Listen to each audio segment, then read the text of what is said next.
बिस्मिल्लाहिर्रहमानिर्रहीम। कुर्बानी वाजिब होने के लिए चंद शराइत हैं। नंबर 1, मुसलमान होना, कि मुसलमान पर कुर्बानी वाजिब होगी, बाकी शराइत पाई गई तो गैर मुस्लिम पर कुर्बानी वाजिब नहीं है। नंबर 2, मुकीम होना, मुसाफिर पर कुर्बानी वाजिब नहीं है। अगर कोई शख्स मुसाफिर है तो उस पर कुर्बानी वाजिब नहीं होगी। जैसे कि उमूमन लोग हज पर जाते हैं, अब मक्का में मुसाफिर हैं, तो अब इस सूरत में हज वाली कुर्बानी, हज क़िरान या हज तमत्तु वाली कुर्बानी तो उन पर वाजिब होगी, लेकिन जो साहिब निसाब होने की वजह से कुर्बानी वाजिब है वो कुर्बानी मुसाफिर पर वाजिब नहीं होगी।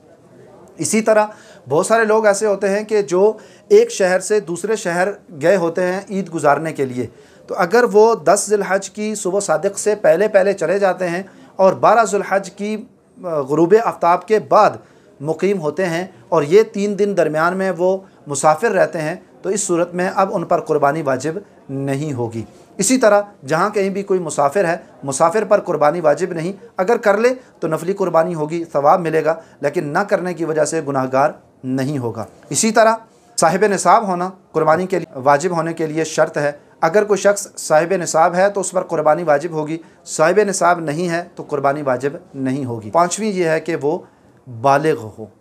अगर कोई गैर मुस्लिम है तो उस पर कुर्बानी वाजिब नहीं, अगर मुसाफिर है तो उस पर कुर्बानी वाजिब नहीं, अगर साहिब निसाब नहीं तो कुर्बानी वाजिब नहीं, अगर कोई ग़ुलाम है तो उस पर कुर्बानी वाजिब नहीं, अगर कोई नाबालिग है तो उस पर कुर्बानी वाजिब नहीं होगी।